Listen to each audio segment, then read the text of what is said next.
emphasizing it, Lucy. It's absolutely key. But you know, I also need a head count. There's quite a number of operating agreements out there already. And the request that was received from the CUD was specific to the board, like to previous board requests for accountability and oversight in CUD and private partner agreements, and hoping for kind of clarity ahead of time in order to know ahead of time before coming to the board whether the boxes have been checked or not. So that is something that obviously not a conversation for this meeting, but just to flag that. I, of course, would be thrilled to have that conversation. It would be useful in that conversation, Lucy, to diagram what was required the last time we had the conversation. Because that is precedent setting.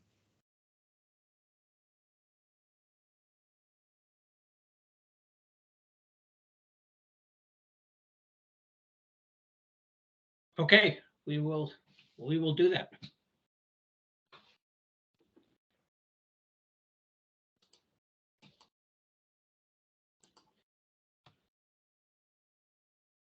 About that, have some barky dogs. Y'all set for the policy discussion? Yep, I think that sounds like we are. Yep. About a public comment? So at this point, we'll take comments from the public. So raise your hand if you'd like to speak. We'll give a minute or so for people to, sometimes it takes a while. Any public comment here at all? Going once? Rob Beatskay. Go ahead, Rob. Mine is very short. I just also want to compliment the work on BEAD and digital equity. Those programs are extremely complicated, and you guys are doing a great job starting to get your arms around them. So we look forward to next steps, and great work. Thank you, Rob. Anybody else have a comment?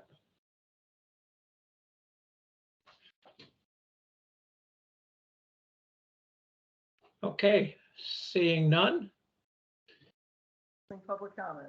Parking lot, Christine, can you go over? Okay, I'll pull up I think I was, you look, hang on, let me share my screen. As that last discussion went on, led us right into the parking lot. So let me just share.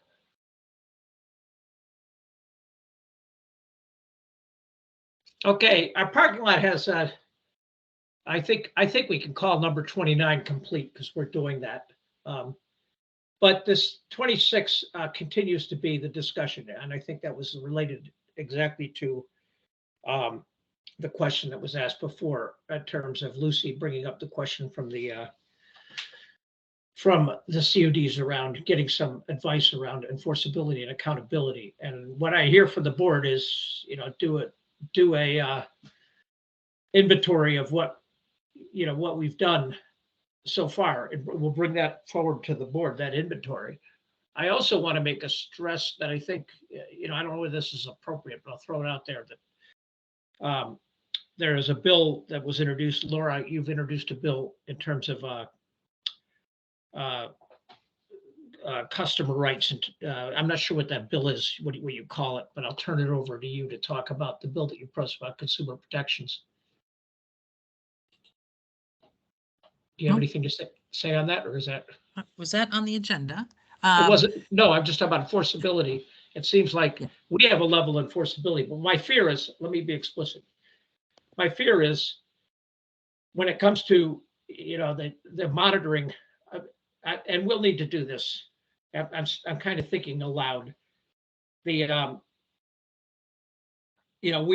are things that we are beyond our power, such as enforcing performance monitoring, at which some of the states have gone and started to develop consumer protection laws that create that enforceability of performance standards. So I think we're going to need there's things we could do within our power and there's things that are not within our power in So- terms of Just in enforceability. terms of that bill, it's a consumer protection bill. I think I've shared with all of you that it's really difficult to the amount of time that is available for this year. So I would not expect to see that bill moving this year. Okay. And I would just share that when with discussion around the need for the VCBB and the supports that we needed for the CUDs, we noted inherently the conflict between the regulatory agency, which is the Department of Public Service, and building, supporting the build out of lines. And so I think in terms of enforceability, we're thinking about our contracts and the funding that is going out. But in terms of consumer protection, that seems to me to be squarely a Department of Public Service place.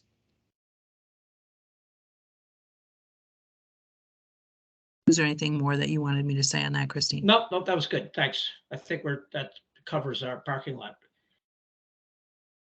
And I kind of want to just summarize, we approved the Northwest Grant Agreement and, the board has kind of given approval to how we move forward with the BEAD and digital equity program. We'll keep them informed. Any board member has an issue with direction, they'll provide us direct feedback to me, which I'll bring to Patty, and we'll decide whether we do a special meeting or not based on the feedback. Christine, on the issue of contract requirements and some of these consumer enforceability commitments, in the BEAD material that you sent out in our packet is some tremendous examples of enforceability commitments. As an example, they have network outage rates, they have deployment requirements, service obligations for affordability and low-cost plans, consumer protection, access to service. There's a great list in there. If there's anything we can borrow from that list, and I know we have contracts and grants that have already been issued, but there's a template in there that's just fantastic to go through. Excellent point, Patty, and excellent tip for the CUDs in their operating agreement. The policy statement with regard to enforceability is not just can the CUD enforce it, but can we enforce it? We, the BCBB, enforce our grant terms. So I think the policy item, it stays on the parking lot and just gets kind of expanded. We need to get to it. And it would help you if you had counsel on board for that conversation. So. Yeah, and one other point to bring up is even if our grants have already, the ships have left the harbor and they're starting to take off, if folks come back in and around and they get a BEAD grant, they still have to comply with the BEAD piece. So look at that list of enforceability commitments, and that is a super list for somehow if we can, bring those ships back to harbor and pace them in without delaying what they've already done. We can't undo the grant, obviously, and foist new requirements on something that's already left the building, but if they get a BEAD grant, they will have to do these things, and it's a great way to dovetail our stuff with the BEAD requirements. Like I said, there's a fabulous list in there. Yes, I agree with you 100%. We look forward to the BEAD. The BEAD has performance standards in there that have been established by the NTIA. The previous ARPA grants did not. And Christine, I'm just going back to your comment about we've approved the BEAD process. There's consensus on what you've shown us. And really, I think what it says is the next thing we should be looking at is you're going to keep us in the loop on a draft plan. Is it, if I got that right? Yes. Okay, thank you. Yeah, we're good. We'll, I don't know whether you should pull that slide up again, but it was in there that you proved. Okay, right. Now I have a question. All yours, Yes. Laura. So just with regard to Lucy's passed on request from the CUDs and the discussions that we've just kind of gone around here. And I'm worrying a little bit about the fact that we have 3 CUDs on approaching the runway here who may anticipate that they're going to have difficult questions. So I think we heard those proposals are likely to come in June. So I would like to see us, Patty, talk about this more at our next meeting to kind of respect that request, that we give The more, contract items. yeah, that we give more definition to, you know, what we're looking for. The diagram, I think, of what went out in a 2-1 vote, what we approved. Christine, Yep. can you take a shot at that? Yep, that's a, I'm adding that to the parking lot. Okay. I mean, I For- look at it as very similar to the electricity world, as some basic requirements that we all had to live by. I don't think it's a hard list to come up with, but I'm gonna push it to staff to do rather than the board to do that work. And I think the CUDs probably would rather have us do the work without their application in front of us this time. Agreed. Yeah.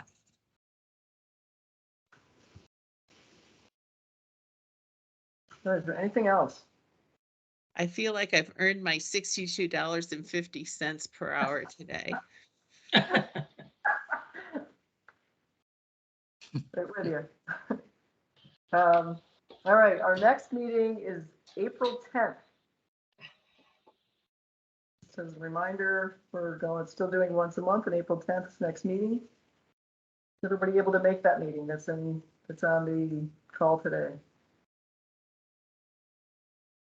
It is the Uh, Monday after Easter, just for awareness. Okay. All right. Okay, I move that we adjourn. Is there a second? Second. Thank you. Any discussion? Yes, just again, one more thank you for the presentations today. They were really weighty, but really, I very much appreciate the ability to move through those. So thank you. And the heads up notice that we had those, all of it. So thank you to all the staff on that. you're welcome. Ditto. All those in favor of adjourning, please say aye. Aye. Any opposed? Ayes carry. Motion is approved. We are adjourned. Thanks, everybody.